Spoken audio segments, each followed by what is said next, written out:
TWR का प्रस्तुति जिंदगी की राह बाइबल की पुस्तक का क्रम से अध्ययन हवे, जौना में आपके उ सब मिली जीवन की परमेश्वर द्वारा बचावे और मसीह नियर जिए खातिर जरूरी है।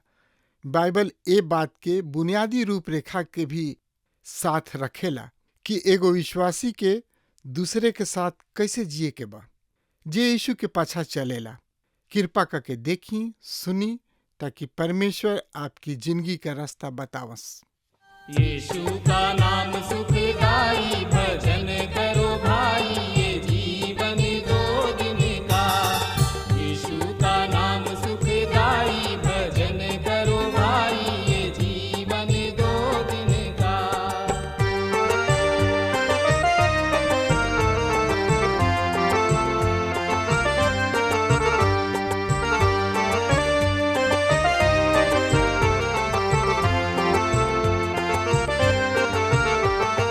ई जिंदगी जैसे बहे बहरिया,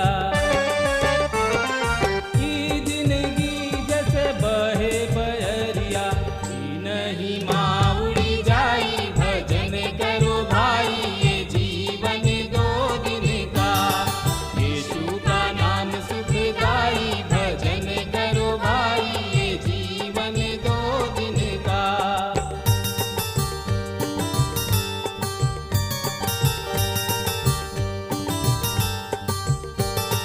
ई जिंदगी पर गर्व न करना, ई जिंदगी पर गर्व न करना, छाया समान ढली जाई, भजन करो भाई, ये जीवन दो दिन का। यीशु का नाम सुखदाई, भजन करो भाई, ये जीवन दो दिन का। हाँ प्रिय श्रोता मित्र भाई बहन, प्रभु यीशु मसीह के नाम में प्यार भरल नमस्कार बा। जैसे कि रउआ जाना तानी कि एह दिन में कि हम सपनिया के किताब के अध्ययन कर रहल बनी जा, और एकर शीर्षक ह यहोवा परमेश्वर के दिन। काहे कि एह अभिव्यक्ति के एह किताब में 7 हाली प्रयोग भइल बा, पर हम एह किताब के शीर्षक देले बानी परमेश्वर के प्रेम, अर्थात यहोवा जब दंड देले तब भी वो प्रेमी परमेश्वर हमें। पिछला कार्यक्रम में हमने के देखनी है जा कि परमेश्वर यहूदा तथा यरूशलेम पर विशेष रूप से दंड देवे के घोषणा कैले, और दंड के कारण भी स्पष्ट कैले। हम रुआ के बता चुकल बानी कि पवित्र शास्त्र बाइबल कारण तथा परिणाम के नियम के कठोरता से पालन करेले। आज हमने के पहला अध्याय के 4 पद से आगे अपना अध्ययन कार्यक्रम के देखे के और देखे के कि परमेश्वर पिता आज हमने के कौन सा नवीन शिक्षा देवे चाहताने और कौन सा नवीन सत्य से अवगत करावे चाहताने। हाँ प्रिय श्रोता मित्र भाई बहन, तो और ज़्यादा से ज़्यादा जानकारी खातिर रुआ अपन पवित्र शास्त्र बाइबल निकाल लेनी। हाँ तो उसमें देखी सपनिया नबी की किताब 1 अध्याय के 14 पद से लेके 18 पद में एह तरी से लिखल गइल बा। यह परमेश्वर के भयानक दिन समीप बा और निकट बा, वरन बहुत जल्दी आ रहल बा। यह परमेश्वर के दिन के शब्द सुन। ओ दिन योद्धा भी फुट फुट के रोई हैं। उ दिन क्रोध के दिन होई, उ दिन दुख और संकट के दिन होई, उ अंधकार और उदासी के दिन होई, उ बदरी और करिया बदरी के दिन होई, उ दिलगढ़ वाला और ऊंचा मीनार वाला नगर के विरुद्ध के विरुद्ध तुरही नाद और युद्ध के ललकार के दिन होई। अतः हम मनुष्य पर विपत्ति डालब जैसे कि ऊ आन्हर के जैसन चली हैं, ऐसे कि ऊ यहोवा परमेश्वर के विरुद्ध पाप कइले बाड़े। उन्हीं लोग के खून धूरी के समान उछलल जाई और उनकर मांस गोबर जैसन ठहरी। यह परमेश्वर के क्रोध के दिन ओहनी लोग के चांदी और ओहनी लोग के सोना ओहनी लोग के बचा न सकी। उनका जलन के अग्नि में सब पृथ्वी पूर्णतः भस्म हो जाई, काहे कि वो पृथ्वी के सब निवासी के रीति से पूरा नष्ट कर दी हैं। हाँ श्रोता मित्र भाई बहन, ये परमेश्वर के वचन है और एकरा में दंड के घोषणा कइल गइल बा। 14वां पद में हमने के पढ़नी आजा कि यह परमेश्वर के भयानक दिन नजदीक बा, उन निकट बा, वरन बहुते जल्दी आ रहल बा। यह परमेश्वर के शब्द के दिन सुना। वो दिन योद्धा भी फूट फूट के रोई हैं। सपन्याह नबी कहताणे यह परमेश्वर के भयानक दिन समीप बा। यहाँ दूर भविष्य में महाक्लेश युग के संदर्भ में ई वचन दिहल गइल बा। योशिया के पश्चात के सब राजा दुष्ट भइल रहन। ओशिया एगो भला राजा रहन, पर ओकरा पश्चात जतना भी राजा यहूदा देश में यहूदा प्रांत में भइले उ सब के सब दुष्ट राजा रहन। और अब लोग तथा राष्ट्र पर परमेश्वर के दंड आ पहुँचल बा, जौन की दुष्टता उनके और प्रजा सब से करवौले। अब एकरा दंड के समय आ पहुँचल बा, काहे कि उनकर मन परमेश्वर से दूर भटक गइल रहे। पर ओह समय उ भविष्य में महाक्लेश में प्रभु के दिन आवे वाला क्लेश के एगो अनुभव कइल उ निकट बा, वरन जल्दी आ रहल बा। प्रभु के दिन निकट बा, वरन जल्दी आ रहल बा। ओ दिन योद्धा भी फूट फूट के रोई हैं। हाँ श्रोता मित्र भाई बहन, ए वचन के परिणाम स्वरूप यरूशलेम में विलाप होई और इसराइल में ई विलाप वहाँ क्लेश युग के पश्चात होत रही, तब तक होत रही जब तक कि शांति के राजकुमार ना आ जाई हैं और शांति स्थापित ना करी हैं और ऊ उनका के अपना मसीह के रूप में ना पहचानी है। तभी इसराइल के शांति मिली, ओकरा से पूर्व इसराइल के शांति ना मिली। यह परमेश्वर के भयानक दिन कैसन होई श्रोता मित्र भाई बहन, ओकर का स्वरूप होई 15 और 16 पद में बतावल गइल बा। यहाँ बतावल गइल बा उ दिन क्रोध के दिन होई, उ दुख और संकट के दिन होई, उ विनाश और उजाड़ के दिन होई, उ अंधकार और उदासी के दिन होई। ऐसन स्वरूप होई यहोवा के दिन के प्रभु के दिन होई। हाँ श्रोता मित्र भाई बहन, परमेश्वर दंड के काहे ना दिहे, फिर भी प्रेम बा। परमेश्वर के दिन क्रोध के दिन होई और अभी हमनी के उनका विषय में चर्चा कोई हजा, पर फिर भी उ प्रेम हमें और उ ऐसे दंड देले काहे कि बुराई के दंड दिहल जरूरी बा, अनिवार्य बा। यदि परमेश्वर बुराई के दंड ना दी है तो उ प्रेमी परमेश्वर ना हमें। यदि रुआ किने संतान बा, छोट बालक बा, बहुत सुघर बा, प्रिय बा, उ बगीचा में खेलता, रुआ ओकरा के देख के प्रसन्न बानी और प्रसन्न होइना, खुश होइना, आनंदित होइना। अचानक रुआ कुकुर ओकरा पर झपट पड़ता और रुआ बिना सोचे विचारे ओकरा के डंडा से वार करतानी और ओकरा के दंड देतानी, कारण कि रुआ अपना लड़का से बहुत ही अधिक प्रेम करतानी और नेकी चाहत कि ओकर केहू हानि पहुँचावे। मित्र, परमेश्वर के प्रेम भी यही तरीके बा। उ हमनी के हानि से बचावे खातिर दंड देले, काहे कि बुराई के दंड के दिहल बहुते जरूरी बा। यदि परमेश्वर बुराई के दंड ना दिहे तो उ प्रेमी परमेश्वर ना हवे। यदि रउआ किने संतान बा, छोट लइका बा, बहुते सुघर सागर बा, प्रिय बा। उ बगीचा में बोलता और खेल रहल बा। रुआ ओह लड़का के देख के प्रसन्न रहिना, आनंदित बानी।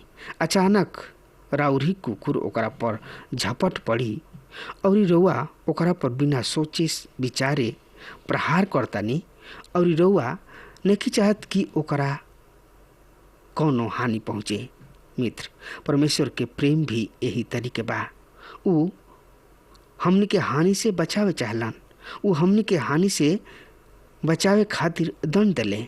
उ ऐसे दंड दिले काहे कि उ न्यायी परमेश्वर हमें। उ ऐसे भी दंड दिले काहे कि उ न्याय करे वाला परमेश्वर हमें। उ धर्मी परमेश्वर हमें। उ जब तक दुष्ट के दंड ना दिए उ सृष्टि के साथ भला निके हो सकत। उ न्यायी परमेश्वर निखन कहला सकत।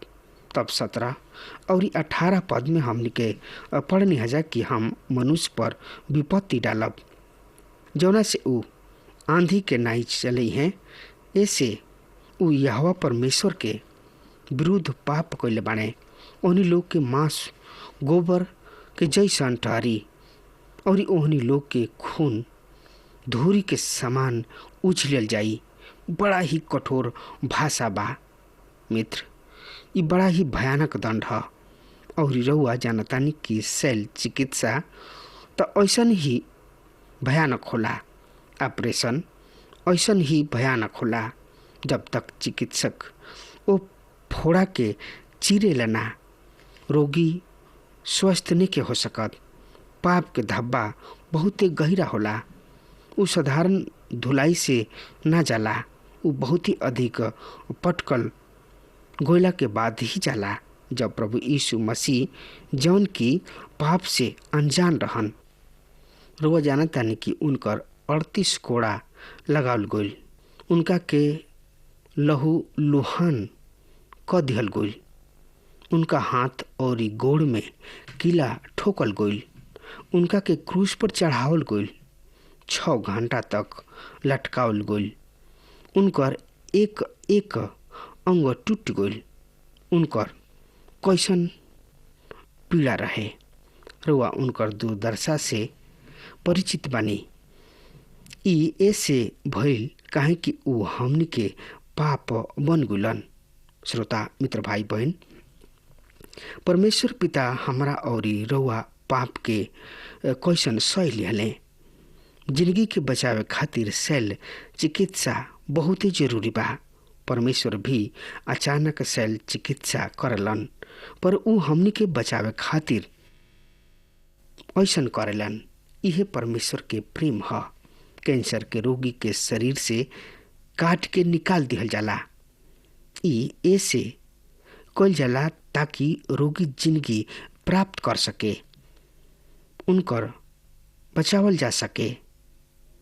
रोग के भी परमेश्वर यही तरी से हमनी के जिंदगी से दूर करलन। उ हमनी के शल्य चिकित्सा करलन और ई चिकित्सा दंड के द्वारा दिहल जाला। 18 पद में हमनी के बतावल गइल बा कि यहोवा परमेश्वर के क्रोध के दिन उनकर चांदी और उनकर सोना उनका के नहीं बचा सकत।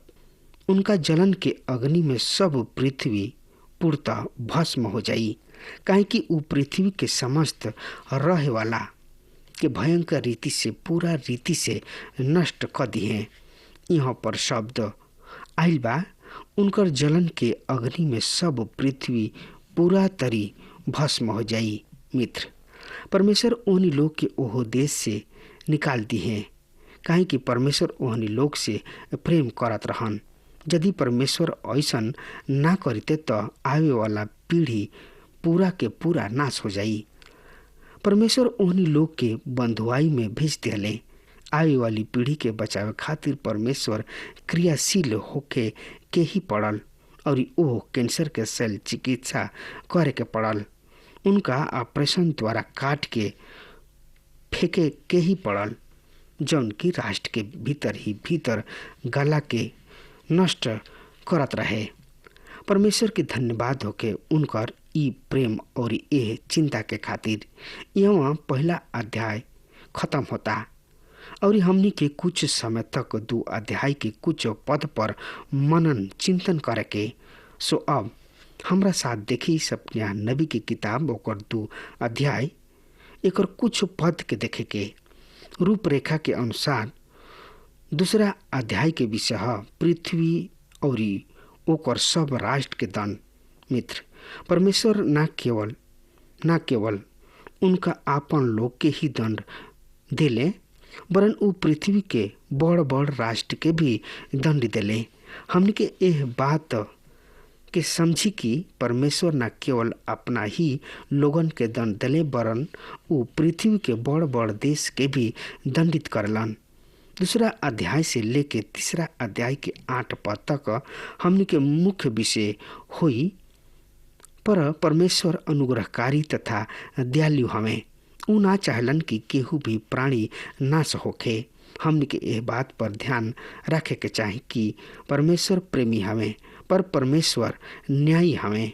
उ दयालु भी हमें और ऐसे आपन दया के कारण, अपना प्रेम के कारण उ मनुष्य के बचाव के प्रयास करलन।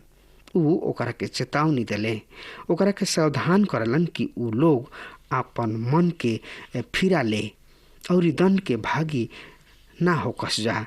यद्यपि पहला 3 पद में रुआ के मालूम होई कि परमेश्वर धर्म के सीमा खत्म कर चुकल बने। सपन्या नबी यहूदा देश के परमेश्वर के अंतिम संदेश देताने कि उ पछताप करे और परमेश्वर की ओर अपन मन के फिरा ले और अपना दुष्कर्म के त्याग दे।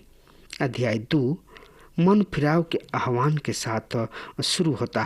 सो आइए हमारा साथ आपन पवित्र शास्त्र बाइबल निकाल लेनी हो तो ओहमें देखी श्रोता मित्र भाई बहन सपन्या नबी की किताब 2 अध्याय 1 पद ए तरी से बखान कर रहल बा। हे निर्लज जाति के लोग जमा हो जा लोग। और तब आगे सपन्या कहताने ऐसे पहले की दंड के आज्ञा पूरा हो जाओ और दिन भूसी के समान जात रहे और एकरा से पहले कि यह परमेश्वर के क्रोध तोहनी लो पर आ पड़े और एकरा से पहले कि यह परमेश्वर के क्रोध के दिन तोहनी लोग पर आ जाए। हे पृथ्वी के सब नम्र लोग, तोहनी लोग जौन की यह परमेश्वर के धर्म विधि सब के पालन कैले बड़ा, यह परमेश्वर के खोज करा, धार्मिकता के खोज करा, नम्रता के ढूंढा। कदाचित यह परमेश्वर के क्रोध के दिन तोहनी लोग के शरण देले, काहे कि गाजा त्याग दिहल जाई और अस्कलोन उजाड़ हो जाई। दिन दोपहरी निकाल दिहल जाई और एक्रोन उजाड़ फेंकल जाई। समुद्र तट के वासी सब अर्थात करेती जाति पर हाय। हे कनान पलिस्ती सब के देश, यह परमेश्वर के वचन तोहरा विरुद्ध बा। हम तोहनी लोग के नाश क देब कि तोहरा में कोनो निवास करे वाला ना रहे। समुद्र के तट चारागाह हो जाई, जौना में चरवाहा के घर और ओकर झुंड के खातिर बाड़ा होई और उहे समुद्री तट यहूदा के घराना के बचल लोगन के खातिर होई। उ ओकरा पर चरी हैं। सांझ के उ अस्कलीन के घर में लौटी हैं, काहे कि यहोवा उनकर परमेश्वर उनकर सुधि ली हैं और उनकर धन संपत्ति फिर स्थापित करी हैं। पहला पद में हमनी के देखनी है जा श्रोता मित्र भाई बहन कि जहाँ पर इस तरी से लिखल गइल बा कि हे निर्लज जाति के लोग इकट्ठा हो जा, हे निर्लज जाति के लोग जमा हो जा। परमेश्वर कहलन कि उनका एगो सच्चा आराधक के रूप में परमेश्वर के सामने जमा होखे के बा। उन्हीं लोग के अपना छुटकारा के खातिर परमेश्वर से अनुनय विनती करे के बा। उन्हीं लोग के अपना पाप के छोड़े के बा। उनकर निर्लजता के जिंदगी त्याग देवे के बा। निर्लजता के जिंदगी त्याग के परमेश्वर के नजदीक आवे के बा। ई उनकर पाप ह, जना के कारण परमेश्वर ओहनी लोग के दंड देवे जा रहल बाणे। निर्लजता अर्थात ऊ परमेश्वर देखत देखत अपना मन के बाल देवता और अन्य देवी देवता के लगौले बने। ऊ परमेश्वर के उपस्थिति में परमेश्वर के देखत देखत परमेश्वर के विरुद्ध काम करलन, परमेश्वर के अपमान करलन, उनका के ऊ त्याग दिल बने और ई उनकर ई पाप ह और परमेश्वर ए पाप के दंड ओहनी लोग के देवे जा रहल बने। पर एक तात्पर्य ई नइखे कि परमेश्वर ओहनी लोग के प्राप्त करे के इच्छा ना रखेलन या परमेश्वर ओहनी लोग से प्रेम ना करलन या परमेश्वर ओहनी लोग के चिंता फिकिर ना करलन या परमेश्वर ओहनी लोग के लालसा नइखे। मित्र, दंड त ओहनी लोग पर अपने लोगन के पाप के परिणाम स्वरूप आयल। आज भी मनुष्य के ऐसन ही दशा बा। उ पाप करलन और ओकरा पर घमन करलन। उ लोग निर्लजता हो जाले। जी हाँ श्रोता मित्र भाई बहन, पाप कइल त गंभीर विषय है पर ओ पाप के पाप ना मानल और ओकरा पर घमन कइल ई बहुते भयंकर बात बा, गंभीर विषय है और ई परमेश्वर के नजर में लज्जाजनक चीज हुआ, बेशर्मी है। एकर पुष्टि हमनी के टीवी पत्रिका सब तथा समाचार पत्र में मिलेला। हमनी के अपना पाप पर लोर बहावे पर बहुत थोड़ा समय खर्च करी न जा। कबो कबो जे प्रचारक हमरा से हमरा पाप के विषय में चर्चा करलन त हमनी के लोर बहावे की कोशिश करी न जा। मित्र, हमरा दुख होला कि ओ पाप के कारण प्रभु यीशु मसीह ऐसन भयानक दंड के सहले। हमनी के तन की समय खातिर लोर बहाई न जा, अपन सब कुछ समय लोर बहावे में खर्च करी न जा। जी हाँ मित्र, पर ओकरा पश्चात हमनी के ओहनी के ओसे ही जिंदगी बिताई न जा, चाहे कि हमनी के अपना पाप पर नजर करी जा और ओकरा के त्याग दी जा। पर होला ई कि मनुष्य अपना पाप पर घमन करेला। दूसरा पद से पहले की दंड के आज्ञा पूरा हुई और दिन भूसी के समान जात रही और एकरा से पहले कि यह परमेश्वर के क्रोध तोहनी लोग पर आ पड़े और ओकरा से पहले कि यह परमेश्वर के दिन तोहनी लोग पर आ पड़े। मित्र, यहाँ पर हमनी के अनेक बार ए बात के शब्द पढ़ी न जा। एकरा से पहले एक तात्पर्य बा परमेश्वर ओह बुरा समय के आवे से पहले अर्थात दंड के आवे से पहले कुछ चेतावनी देले। ओहनी लोग के सावधान करवावेलन, ओहनी लोग के समय देले कि एकरा से पहले कि बुरा समय आवे, परमेश्वर क्रोध के दिन आवे, तोहनी लोग मन के फिरा ल लोग, पछताप कर ल लोग। परमेश्वर कहलन एकरा से पहले कि समय बुरा आवे, प्रार्थना के खातिर जमा हो जा, पश्चाताप के खातिर इकट्ठा हो जा, एकत्रित हो जा और हमरा और मन के फिरा ल लोग। ई आपातकालीन सूचना है। जी हाँ मित्र, काहे कि दंड के समय निकट बा, जल्दी ही आ पहुंचल बा। ऐसे ई आपातकालीन सूचना है। सपनिया कहताणे एकरा से पहले कि परमेश्वर के दंड कार्यक्रम शुरू करस तो लोग ई काम कर लोग, अन्यथा बहुत ही देर हो चुकल हुई। तीसरा पद में उ बतावतानी कि हे पृथ्वी के सब नम्र, तू जवन की यहोवा के धर्म विधि सब के पालन कैले बड़ा, यह परमेश्वर के ई खोज करा, धार्मिकता के खोज करा, नम्रता के ढूंढा। कदाचित यह परमेश्वर के क्रोध के दिन तोहनी लोग के ना छोड़ी। मित्र, यहाँ परमेश्वर यहूदा के बचल लोगन के संबंधित कर रहल बने। ओहनी लोग से कहताणे यहोवा परमेश्वर के खोज करा, उनका धार्मिकता के खोज करा।